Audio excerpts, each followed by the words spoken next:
প্রিয় কৃষিপ্রেমী ভাই বোনেরা, আসসালামু আলাইকুম। আমি আপনাদের গতানুগতিক ভিডিওর জন্য আজকে এসেছি আমারই কৃষক জনাব সাইদুল ইসলামের মিশ্র ফল বাগান, যেটির প্রথম একটি অংশ আপনাদের মাঝে তুলে ধরেছিলাম। আপনারা অনেকেই জানতে চেয়েছিলেন যে পরবর্তীতে কি অবস্থা হইল। তারই ধারাবাহিক অংশ হিসাবে আজকে আপনাদেরকে নিয়ে এসেছি এই সাইদুল ইসলামের মিশ্র বাগানে। এটি মূলত 1 একর একটি জমির উপরে এই মিশ্র বাগানটি। আপনারা দেখতে পাচ্ছেন যে কৃষক, আধুনিক মানের কৃষক, তার বাগানটাকে বেশ পরিপাটি করে সাজিয়েছে। রঙিন টিনের তার রেস্ট হাউস বলা চলে। বাগানের বাকি কার্যক্রমগুলো এখান থেকে পরিচালনা করা হয়।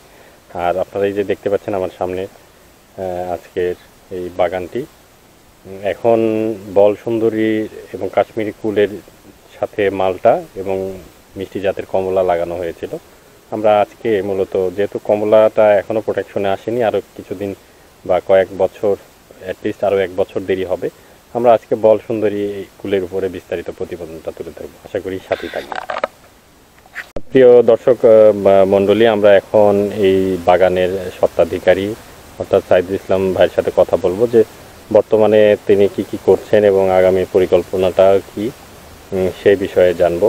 তো সাইদুল ভাই, কেমন আছেন আপনি? আসসালামু আলাইকুম। ওয়ালাইকুম সালাম। আলহামদুলিল্লাহ, ভালো আছেন? জি আছি। আচ্ছা, আমরা তো এর আগেও কয়েকটি ভিডিওতে আপনার এই মিশ্র বাগানটা দেখিয়েছিলাম। তো তখন দর্শকদের মধ্যে একটা কৌতূহল ছিল যে বাগানটার বা বর্তমান এই যে কুলের কি অবস্থা বা কুলটা কেমন ধরে, আদৌ ধরবে কিনা মিশ্র চাষে, এই নিয়ে একটা সন্দিহান প্রকাশ করছিল। আমার কাছে অনেকেই জানতে চেয়েছিল যে এই বিষয়ে একটু জানাবেন। তো তারই ধারাবাহিক অংশ হিসাবে বেশ মাঝামাঝি স্টেজে যদি বলি, আর 45 দিন পর হয়তো আপনি বিক্রির উপযুক্ত ফলনটা পাবেন, হারভেস্টিংটা পাবেন। তো সেই জন্য আমরা এই মাঝামাঝি এসে একটু দেখাতে চাচ্ছি যে বর্তমানে পরিস্থিতি কি। আমাদের তো মোটামুটি বেশ ভালো মনে হচ্ছে। আপনার কাছে জানতে চাই যে সামগ্রিকভাবে বাগানের বর্তমান অবস্থা এবং ভবিষ্যৎটা কি চিন্তা করতেছেন, যদি একটু বলতেন। আচ্ছা, এখন আমার তো মেনলি মালটা, জি, তার পাশাপাশি সাথী ফসল হিসেবে আমি এটা করছি, তাতে যেহেতু জমির আসলে লিজ মূল্য এখন অনেক বেশি, পরিচর্যা খরচ অনেক বেশি, তো দেখা যাচ্ছে সব মিলে জমি যদি ফালাই রাখি তাহলে তো আর আসলে তেমন কিছু হলো না। মালটা আসবে হয়তো দেখা যাচ্ছে 2 বছর পরে। 2 বছর পর নিলে গাছটা একটু সুস্থ সবল হলে তারপর ফল ভালো আসে। সেক্ষেত্রে বাকি জায়গাটা আমরা ফেলে না রাখে, যদি আমরা এই গাছ লাগাইছি, এর আগে আমরা এই কথাটা বলি সবসময়, তো সেটার আসলে মাঝখানে এই যে ফল চলে আসছে, আপনারা দেখতেই পাচ্ছেন। যদিও বছর আবহাওয়া একটু খারাপ, এই কারণে একটু ফুল অনেকের নষ্ট হয়ে গেছে। আমি অনেক বাগানের সঙ্গে কথা বলেছি, কথা বলে যেটা জানতে পারছি যে আসলে সব জায়গাতেই ফুল নষ্ট হয়ে গেছে অধিক বৃষ্টির কারণে। পরাগায়নটা হয়তো পারেন ঠিক মতো, পরাগরেণুগুলা ছিল এগুলা ফুলে অত্যাধিক বৃষ্টির কারণে নষ্ট হয়ে গেছে। এই কারণে ফল কম। আমিও প্রথমে এসে দেখলাম যে ফল যখন আসছিল তখন ছোট ছোট ফল ছিল, তখন বোঝা যাচ্ছিল মনে হচ্ছে আসলে অনেক কম মনে হচ্ছিল। এখন ফলগুলো যখন ম্যাচুইড হয়ে যাচ্ছে, বড় হয়ে যাচ্ছে, কালার হচ্ছে, তখন আমরা দেখতে পাচ্ছি যে না, ফল আসলে তুলনামূলকভাবে আছে অনেক ভালো। আসলে আল্লাহ মুখ দিছে আমাদের, যেহেতু আহার দিবে, সেই কারণে আসলে যেই রকম মনে করছিলাম আসলে সেই রকম না, সেটা আসলে অনেক সাইজ বলেন বা ফুলের শেপ বলেন, কালার বলেন, এখন পর্যন্ত বেশ ভালো।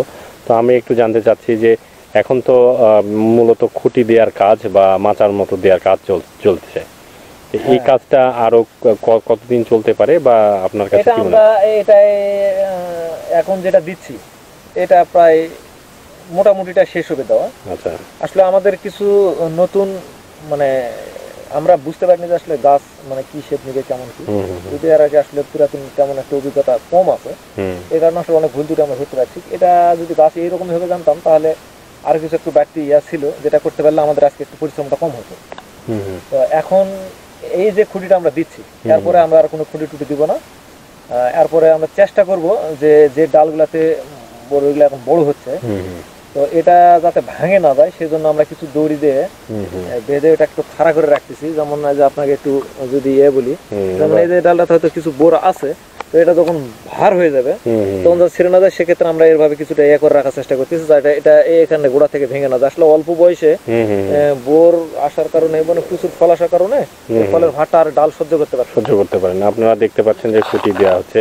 তো ধন্যবাদ সাইদুল ভাইকে। আমরা এখন আমার হয়তো 20 পরিচর্যার ক্ষেত্রে কিছু ছত্রাক আর আপনার কালার যাতে ফলের নষ্ট না হয়, কোনো স্পট না পড়ে, এই ধরনের। এখন এই যে কুয়াশা টুয়াশা পড়বে, কুয়াশা পড়লে ফলের কালার ভালো হয়ে যায়। তো সেক্ষেত্রে আমরা, আর এই যে কিছু বোর নষ্ট হচ্ছে, এটা একটা কমন একটা সমস্যা।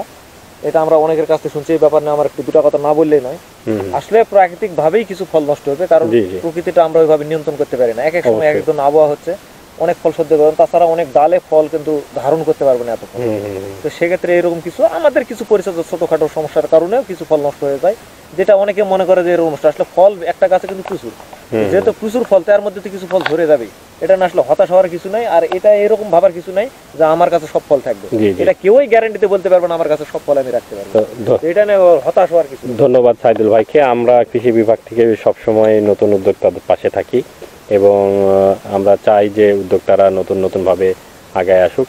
তো আমি একটা জিনিস আপনাদের জানাতে চাই যে বর্তমান করণীয়টা কি হবে। বর্তমান করণীয়র মধ্যে যেহেতু ফলের মধ্যে মাংসর অংশটা বেশ বড় হয়ে গেছে, আপনারা যদি একটু দেখেন মাংসর অংশটা কিন্তু বড় হয়ে যাচ্ছে। তো এখন যেটা করণীয় সেটি হচ্ছে আপনি ফল ছিদ্রকারী পোকার কিছুটা আক্রমণ দেখতে পারবেন। এই বিষয়টা নিয়ে একটু পরে আমি আপনাদের বিস্তারিতভাবে জানাচ্ছি, সঙ্গে থাকুন। প্রিয় দর্শক, কৃষিপ্রেমী ভাই ও বোনেরা, আপনাদেরকে যেটা জানাতে চাচ্ছিলাম যে এখন তো মোটামুটি কুলের মাংসল অংশটা বৃদ্ধি পেতে শুরু করেছে, অর্থাৎ আপনারা দেখছেন সাইজ এবং শেপ প্রায় চলে আসছে, যেগুলো এখন শুধু বর্ধিত অংশ হিসাবে গণ্য হবে। এখন কিছু করণীয় আছে কৃষক ভাইদের জন্য। সেটি হচ্ছে, যেহেতু দিনের তাপমাত্রা মোটামুটি যা থাকছে, রাতে তার অর্ধেকে নেমে আসছে এবং কুয়াশার প্রভাবটা আমরা দেখতে পাচ্ছি। সেক্ষেত্রে এখানে এই কিছু ছত্রাকনাশক অগ্রিম ব্যবহার করাটা ভালো হবে। যেমন বাজারে ম্যানকোজেব পাউডার পাওয়া যায়, ম্যানকোজেব পাউডারটা দিলে গাছ কিছুটা সতেজ থাকবে এবং কুলের কালারটা নষ্ট হবে না এবং কোনো প্রকার পচন হাত থেকে রক্ষা করবে কিছুটা। পাশাপাশি যেহেতু মাংসল অংশটা বড় হয়ে গিয়েছে, এখানে ফল ছিদ্রকারী অর্থাৎ ফ্রুট বোরার যে পোকাটা, কমন একটি পোকা, সে পোকাটা আক্রমণ করবে। সেই জন্য ইমিডাক্লোরোপিড 20 SL আমরা ব্যবহার করতে কৃষি বিভাগ পরামর্শ দিচ্ছি, যাতে ফল ছিদ্রকারী পোকার হাত থেকে গাছটাকে রক্ষা করা যাবে এবং ফলগুলো বেশ ভালো থাকবে। আপনারা জানেন যে ফল ছিদ্রকারী পোকা উপরে খুব কমই বোঝা যায়, ভিতর থেকে বোঝা যায়, খাটলে বা খেলে বোঝা যায়। সেক্ষেত্রে অগ্রিম কৃষক ভাইদেরকে জানাবো যেন ফল ছিদ্রকারী পোকার হাত থেকে গাছকে রক্ষা করার জন্য আর কি, তাহলে আপনাদের ফলনের তারতম্য হবে না। মোটামুটি বাগানটা আপনাদেরকে দেখাই যে দেখেন গাছ কিন্তু প্রায় নুয়ে পড়েছে তার ফলনে।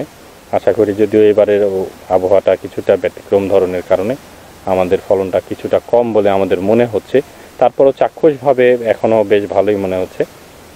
আমরা আরেকটি ঘোষণা কৃষকের মাধ্যমে জানিয়ে রাখতে চাই, যেহেতু এটা প্রায় 1 একরের একটা বাগান, অনেক কুল এখানে বাজারজাত করা হবে। তো সেক্ষেত্রে তার নাম্বারটা আমি ডেসক্রিপশন বক্সে দিয়ে রাখবো। যারা দূর দূরান্ত থেকে আছেন তারাও এসে পাইকারিভাবে আর 40-45 দিন পর থেকে কিনতে পারবেন এবং অনলাইনেও তারা কুরিয়ার সার্ভিসের মাধ্যমে দিতে পারবে বলে আমাকে জানিয়েছে।